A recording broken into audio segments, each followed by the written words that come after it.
Hello students, good afternoon to all of you. तो कैसे हैं आप सब लोग? उम्मीद है सब लोग अच्छे होंगे और अपनी विंटर वेकेशंस को अच्छे से एंजॉय कर रहे होंगे। तो हम लोग कर रहे थे चैप्टर नंबर तो नहीं याद है। चैप्टर का नाम है फ्रैक्शन, है ना। हम लोग पढ़ रहे थे फ्रैक्शन, ठीक। और फ्रैक्शन में हम लोग फर्स्ट एक्सरसाइज यानी कि ट्राई आउट 1 कर रहे थे। और ट्राई आउट 1 में भी हम लोगों ने काफ़ी क्वेश्चंस कर लिए थे। हमें करना क्या है, क्वेश्चन नंबर 7 मैंने आपको होमवर्क दिया था, क्वेश्चन नंबर 8 भी होमवर्क दिया था। फिर भी एक बार फिर से मैं क्वेश्चन नंबर 7 और 8 को रिवाइज कर देता हूँ। क्वेश्चन नंबर 7 क्या था, आप लोग अपनी अपनी बुक ओपन कर लीजिए और क्वेश्चंस को देखते रहिए और साथ में करते रहिएगा कॉपी में, ठीक। क्वेश्चन नंबर 7 क्या था, use multiplication to obtain two equivalent fraction for each. Use multiplication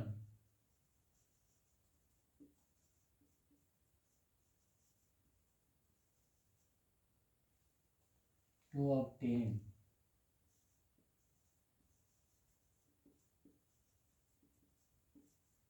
two equivalent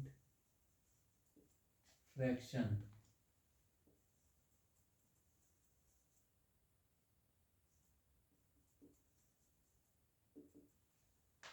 ठीक,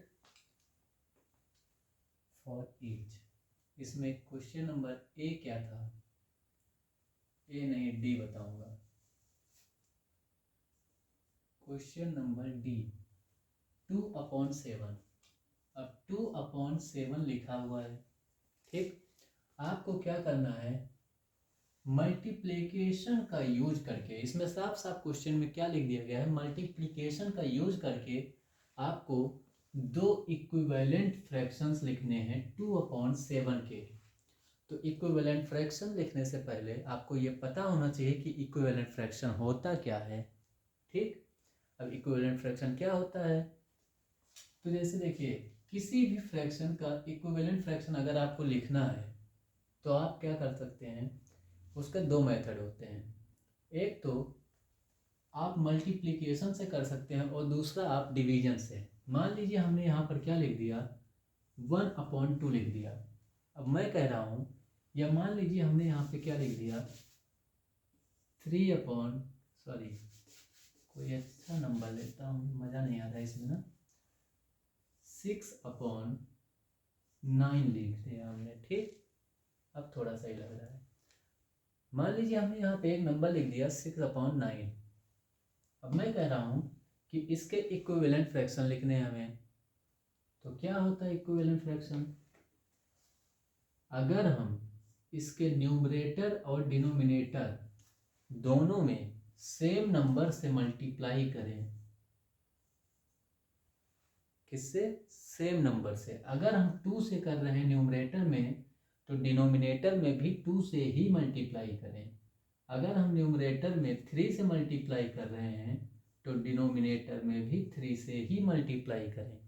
अगर हम न्यूमरेटर में 4 से मल्टीप्लाई कर रहे हैं तो डिनोमिनेटर में भी 4 से ही मल्टीप्लाई करें।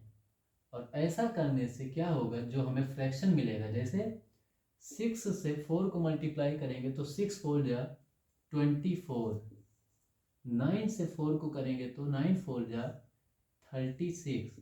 तो हमें एक नया फ्रैक्शन मिल गया, क्या, 24/36। तो ये जो है इस फ्रैक्शन का इक्विवेलेंट फ्रैक्शन है। इसी तरह से अगर इसके देखिए कोई लिमिट नहीं है कि आप एक फ्रैक्शन या दो ही फ्रैक्शन फाइंड कर सकते हैं। हाँ, वो अलग चीज़ है कि क्वेश्चन में अगर आपसे दो इक्विवेलेंट फ्रैक्शन कहा गया है तो आप दो ही फाइंड करिए, ठीक। लेकिन आप इसके इनफाइनाइट जितने आप चाहें, जितनी आपकी मर्जी हो, उतने फ्रैक्शंस आप फाइंड कर सकते हैं, ठीक।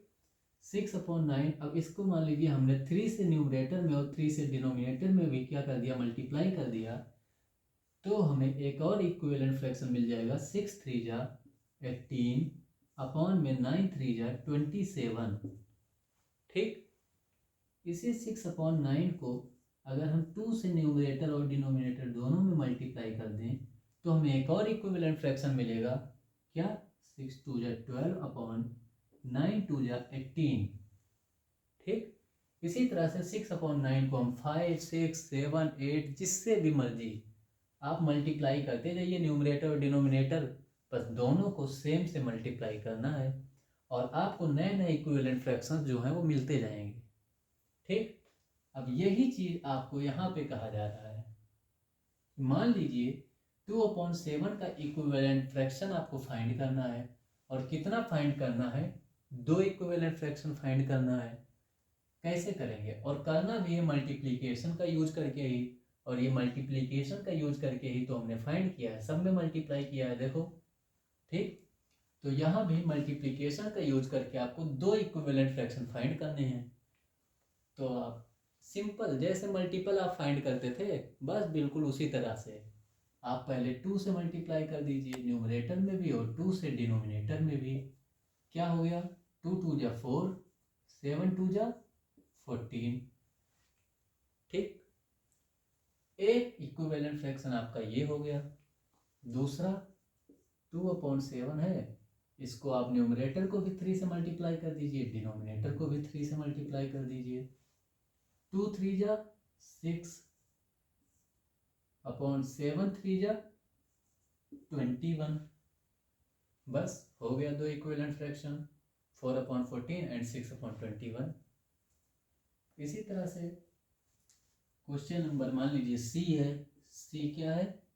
3/8। अब 3/8 के अगर इक्विवेलेंट फ्रैक्शन फाइंड करने हैं तो क्या होगा? इसको भी कर दीजिए, 2 से मल्टीप्लाई कर दीजिए न्यूमरेटर में, 2 से डिनोमिनेटर में।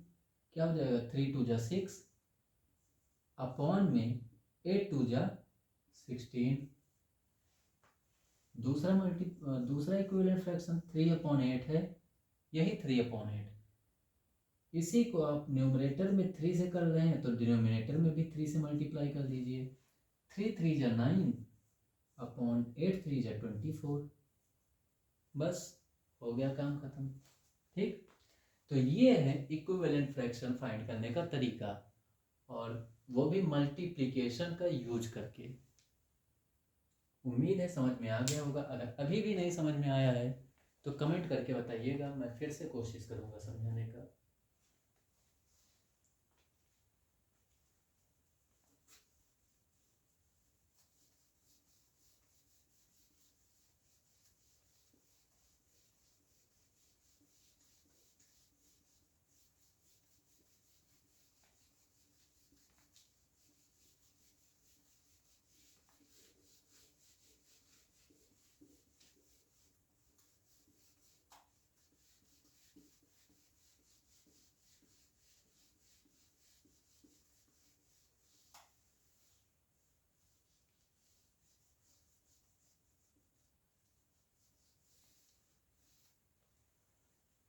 Question number 8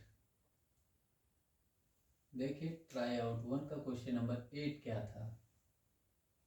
use division to obtain 2 equivalent fraction for each. अब इसके पहले वाले क्वेश्चन में हमें क्या था? यूज मल्टीप्लिकेशन, मल्टीप्लिकेशन का यूज करके करना था। लेकिन इस क्वेश्चन में क्या है? यूज डिवीजन, डिवीजन का यूज करके करना है। कैसे करेंगे? इसका भी मान लीजिए क्वेश्चन नंबर डी लेते हैं। क्या है डी?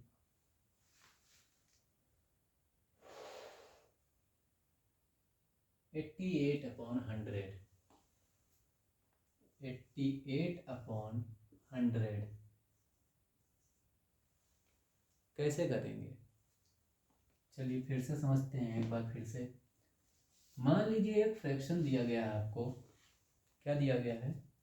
एक फ्रैक्शन दिया गया है 16/32। ये एक फ्रैक्शन है। ठीक, हम कह रहे हैं कि डिवीजन से इसके इक्विवेलेंट फ्रैक्शन कैसे फाइंड होंगे। तो देखिए काम दोनों में वही रहेगा, बस फर्क सिर्फ इतना है कि वहाँ हम मल्टीप्लाई करते थे, यहाँ पे डिवाइड करेंगे। ध्यान में क्या रखना है कि जिस नंबर से हम न्यूमरेटर को डिवाइड करेंगे उसी नंबर से हम डिनोमिनेटर को भी डिवाइड करेंगे।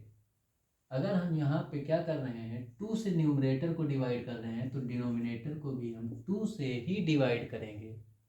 अब वो आपको सोचना है कि किससे डिवाइड करें कि ये न्यूमरेटर और डिनोमिनेटर दोनों कैंसिल हो या फिर दोनों डिवाइड हो जाए। तो 2 से अगर 16 को डिवाइड करेंगे तो 2 8 जा 16। 2 से अगर 32 को डिवाइड करेंगे तो 2 16 जा 32, यानी कि 16 2 जा क्या होता है 32। ठीक, इसी तरह से 16/32 को अगर हम और किसी नंबर से करें, जैसे 4 से करते हैं, किससे 4 से, तो अगर हम 4 से डिवाइड कर रहे हैं तो न्यूमरेटर में भी 4 से करेंगे और डिनोमिनेटर में भी 4 से करेंगे, तब क्या हो जाएगा 4 4 जा 16, 4/4 8 जा 32, तो क्या आ जाएगा 4 8 जा यानी कि 8, क्या आ गया 4/8। क्या है इक्विवेलेंट फ्रैक्शन। 16/32 का ये भी क्या है इक्विवेलेंट फ्रैक्शन है। इसी 16/32 को अगर हम और डिवाइड करें किसी नंबर से, किससे 8 से अगर हम न्यूमरेटर में कर रहे हैं तो 8 से ही हम डिनोमिनेटर में भी करेंगे। ठीक, 8 2 जा 16, 2/8 4 जा 32, यानी कि 4 टाइम्स, तो ये 4 हो गया। 8 2 जा 16, 2 आएगा, 8 4 जा 32, 4 आ गया। तो 2/4 भी क्या है इक्विवेलेंट फ्रैक्शन है, किसका 16/32 का। इसी तरह से 88/100 के दो इक्विवेलेंट फ्रैक्शन क्या होंगे डिवीजन का यूज करके, बिल्कुल इसी तरह से बताना है आपको। तो देखिए देखें, चलिए सबसे पहले हम 2 से करते हैं। तो 2 से अगर हम न्यूमरेटर को करेंगे तो ऑब्वियस सी बात है कि डिनोमिनेटर को भी हमें 2 से करना होगा, तभी तो इक्विवेलेंट फ्रैक्शन होगा।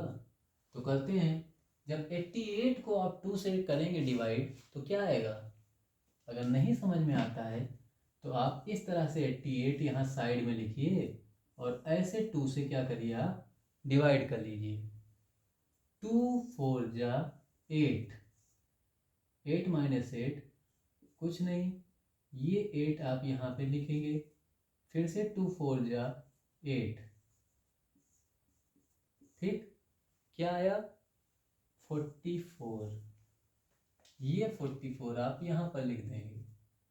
अपॉन में 100 को 2 से करेंगे तो क्या होगा, तो अगर नहीं समझ में आता है तो उसको भी आप इसी तरह से कर सकते हैं। ऐसे लिखिए, यहाँ पे मान लीजिए यहाँ पे हमने लिखा 100, 100 को हम 2 से डिवाइड कर रहे हैं, 2 5 जा 10, 0 - 0 कुछ नहीं, 1 - 1 कुछ नहीं, ये 0 आया। अब इस 0 को हम ऐसे तो छोड़ नहीं सकते हैं, क्योंकि अभी हमने क्या किया है, इसको यहाँ से यहाँ नोट किया है, लिखा है, बता रहा है। ठीक, तो कम से कम एक बार तो हमें इसे डिवाइड करना ही होगा।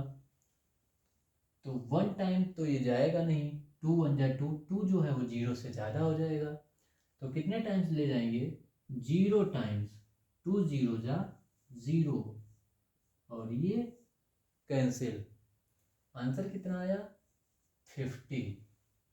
ये 50 यहाँ पर हो गया, मतलब 88 को अगर आप 2 से डिवाइड करेंगे तो 44 आएगा और 100 को 2 से डिवाइड करेंगे तो 50 आएगा।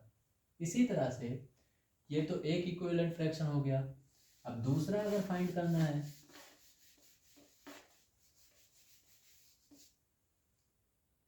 तो 88/100 को किससे डिवाइड कर दीजिए 4 से, और अगर आप 4 से न्यूमरेटर में कर रहे हैं तो डिनोमिनेटर में भी 4 से करिए।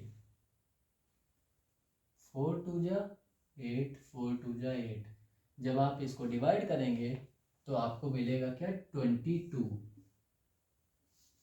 जब 100 को 4 से डिवाइड करेंगे तो आपको क्या मिलेगा 25। और ये दूसरा इक्विवेलेंट फ्रैक्शन हो गया किसका 88/100 का। ठीक, तो इस तरह से आप इक्विवेलेंट फ्रैक्शन फाइंड कर सकते हैं। और अगर अभी भी नहीं समझ में आया होगा तो you can ask me any time.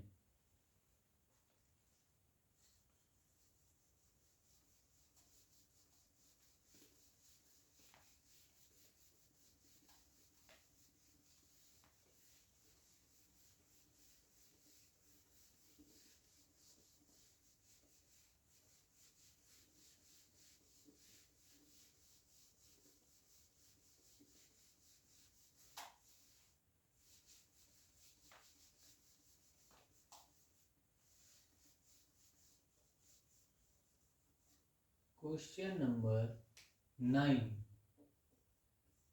क्या है? Check for equivalence using cross multiplication method. Check for equivalence using cross multiplication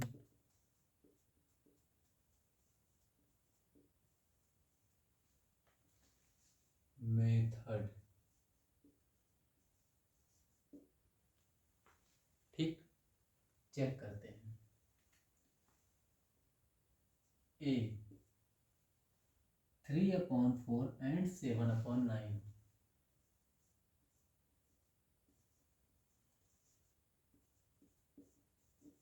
हमें चेक क्या करना है, क्वेश्चन समझते हैं पहले। चेक फॉर इक्विवेलेंस, हमें क्या चेक करना है? जैसे देखिए दो दो फ्रैक्शन दिए गए हैं, एक फ्रैक्शन ये है 3/4 और एक फ्रैक्शन है 7/9। ठीक, दो फ्रैक्शन दिए गए हैं, हमें चेक करना है कि क्या ये दोनों फ्रैक्शन जो हैं एक दूसरे के इक्विवेलेंट हैं।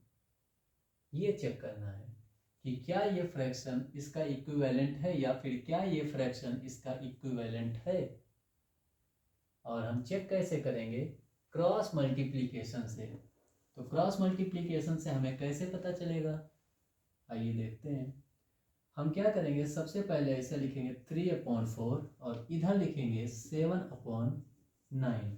ठीक, क्रॉस मल्टीप्लिकेशन का मतलब क्या हुआ कि देखिए क्रॉस, ऐसे क्रॉस बना दीजिए और ऐसे यहाँ पे एरो लगा दीजिए। ठीक, 9 से अब सबसे पहले हम क्या करेंगे, जो सेकेंड वाला फ्रैक्शन है उसका डिनोमिनेटर क्या है 9 है।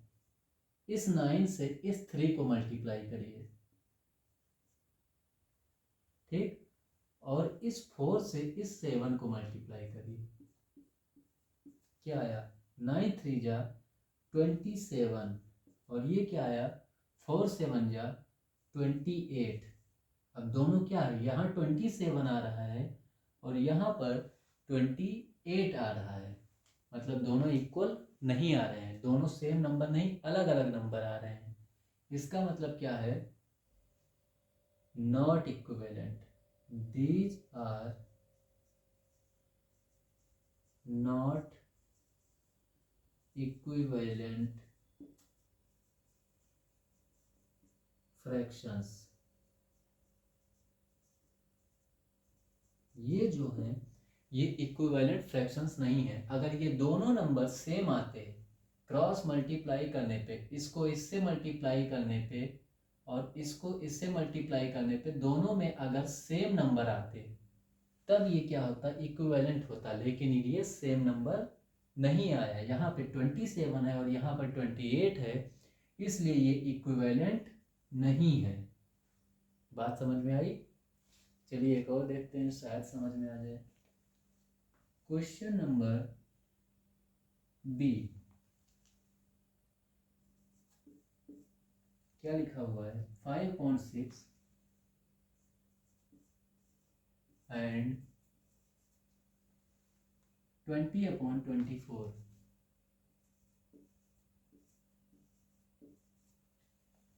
ठीक, बिल्कुल उसी तरह से सबसे पहले हम इन दोनों फ्रैक्शन को नीचे लिख लेते हैं, एंड को हटा के 5/6 20/24 हो गया।